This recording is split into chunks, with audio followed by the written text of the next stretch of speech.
Il me revient de terminer la dernière session de ce colloque à une heure où la fatigue se fait sentir. C'est une tâche un peu difficile, mais je vais essayer de la mener à bien. Alors, ce que je vous propose aujourd'hui, c'est une réflexion sur effectivement le statut fluctuant à travers l'histoire de ces petits mammifères marins que sont les dauphins et les marsouins. Je vais organiser mon propos en trois temps. D'abord, une réflexion sur les origines de cette notion de nuisible appliquée aux mammifères marins, et puis on verra comment s'affirme cette notion au XIXe siècle et jusqu'à la première moitié du XXe siècle.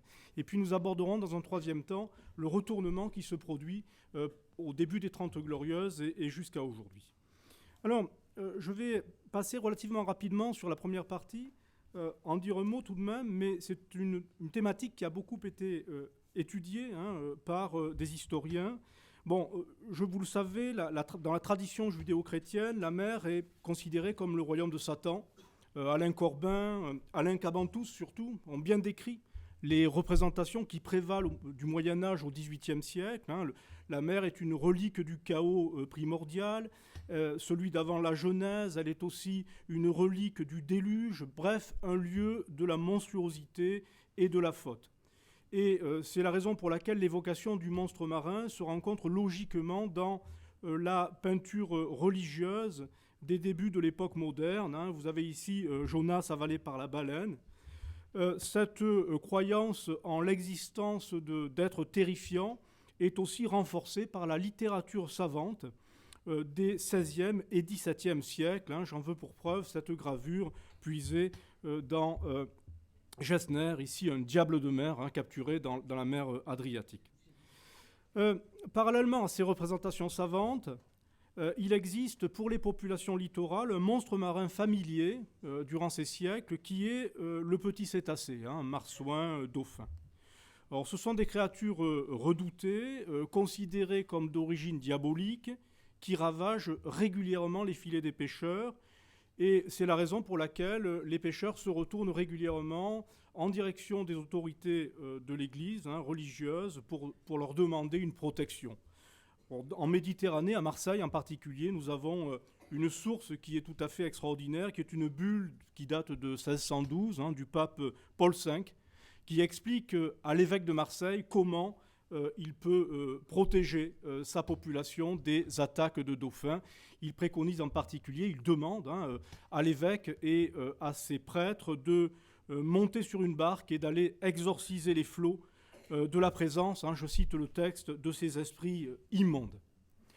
Alors, j'insiste pas là-dessus, il faut simplement remarquer qu'à la fin de l'époque moderne, à partir du début XVIIIe siècle, une transition s'opère dans cette représentation.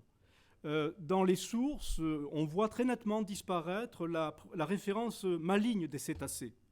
Il se produit en fait ce que j'appellerais un désenchantement progressif de la faune marine qui obéit en fait au progrès des sciences naturelles, bien évidemment, mais aussi au phénomène de la déchristianisation.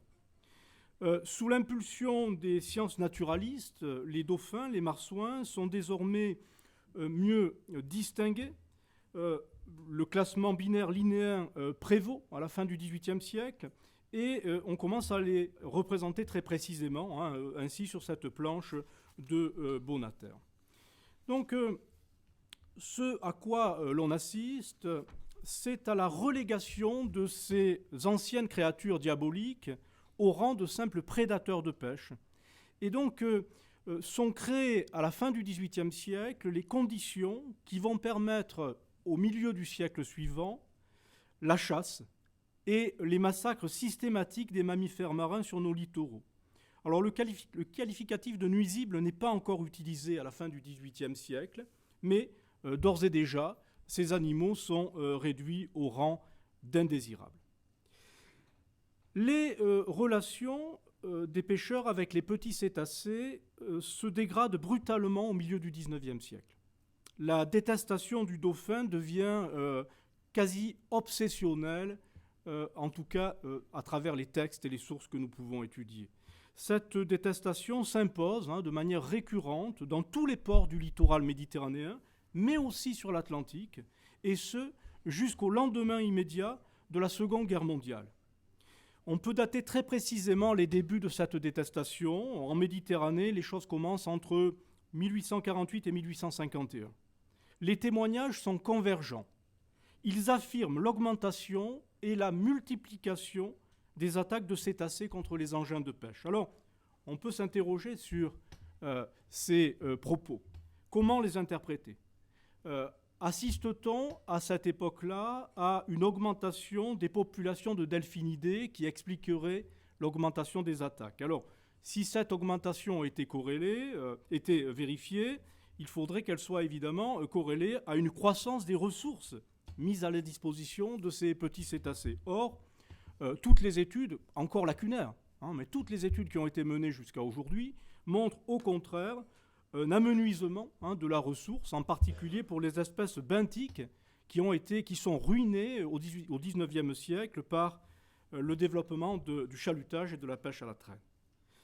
Il y a une autre explication beaucoup plus probable qui réside dans le changement des techniques de pêche. L'étage infralittoral ayant été dévasté par le chalutage, les pêcheurs des rivages nord méditerranéens concentrent leurs efforts sur les petits pélagiques, la sardine et l'anchois.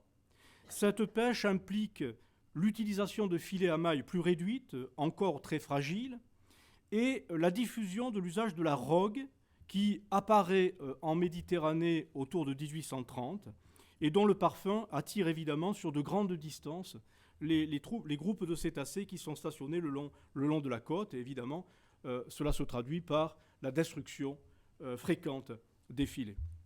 Dans tous les cas, la concurrence devient beaucoup plus aiguë pour le contrôle des richesses du milieu marin. La haine des populations vis-à-vis de ces représentants de la mégafaune est formalisée par la science. Au XIXe siècle, on assiste à la multiplication d'ouvrages sur le nuisible qui opèrent un classement largement diffusé par le biais des enseignements scolaires diffusés aux enfants. Vous avez ici un exemple de ces ouvrages, assez célèbre, celui du docteur Henri Beauregard. Des campagnes de destruction sont lancées après 1850. Elles passent d'abord par des primes qui sont versées par les conseils généraux pour la destruction des cétacés. Et puis on expérimente aussi des procédés nouveaux. On utilise en 1893 des filets explosifs. On utilise aussi à partir de 1893 le procédé Bello. C'est un appât artificiel destiné à déchirer les viscères des mammifères qui consomment des poissons morts. L'efficacité n'est pas évidente. Alors, au début du XXe siècle, pour calmer la colère des pêcheurs, la marine détache sur le littoral méditerranéen des torpilleurs numérotés qui vont tirer au canon et au fusil sur les bancs de cétacés. On ira même en 1922 sur la côte algérienne, dans le golfe de Castiglione. On ira même jusqu'à bombarder les bancs de dauphins avec des avions de l'armée française. Alors on se calmera très vite parce que ça détruit aussi les bancs de sardines. Ces tueries de cétacés, en tout cas, permettent d'attirer notre réflexion sur la définition de la notion d'extermination appliquée à des animaux.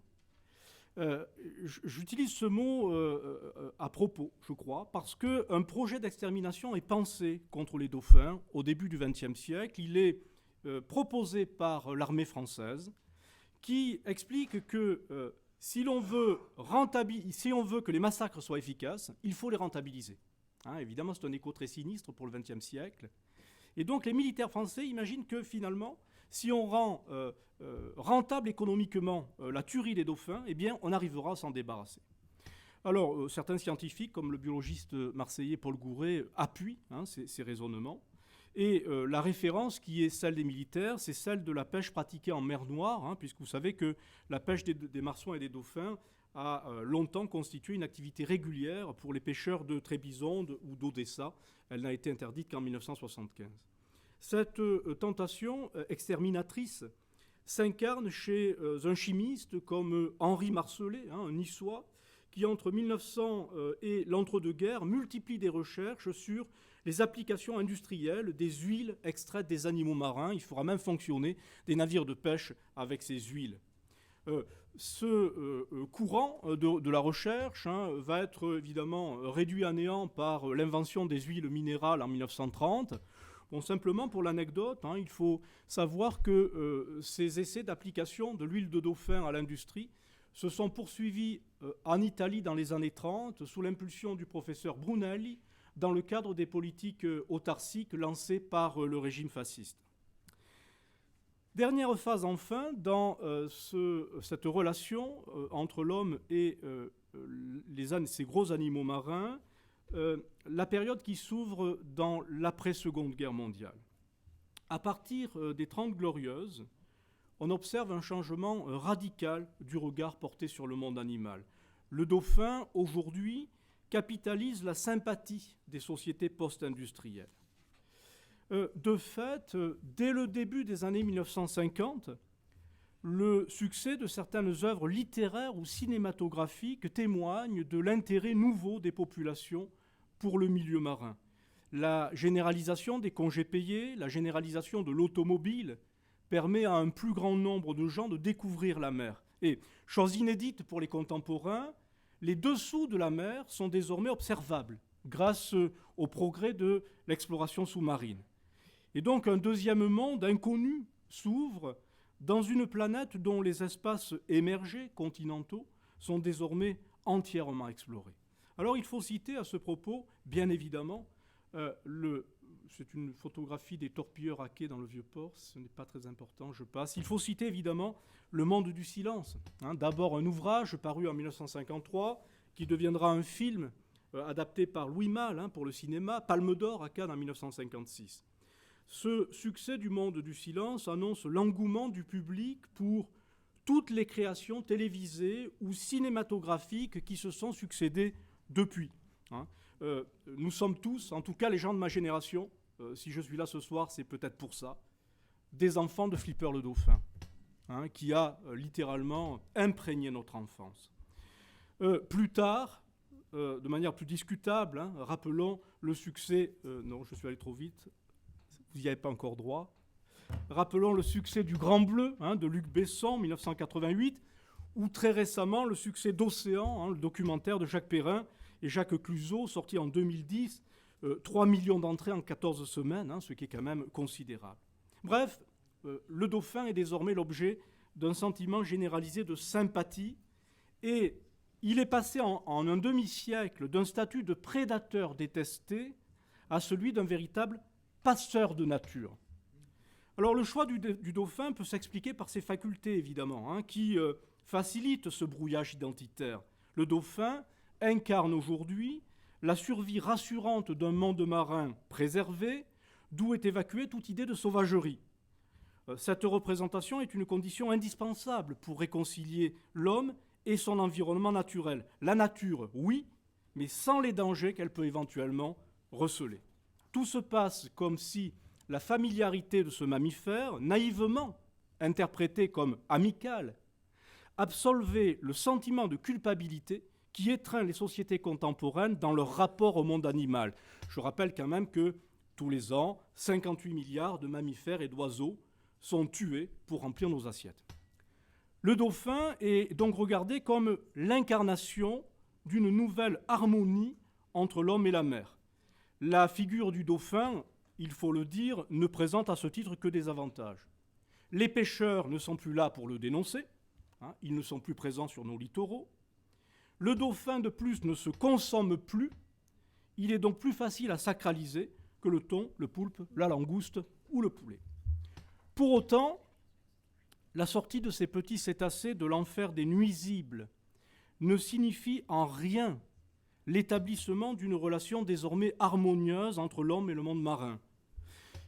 On peut s'étonner, en effet, de voir les populations se féliciter de la présence de cet animal à l'état sauvage sur nos côtes, tout en plébiscitant ces ménageries du XXIe siècle, que sont les parcs d'attractions aquatiques d'Antibes ou de Valencia, dans lesquels des dauphins en cage sont dressés comme les ours de foire des siècles passés.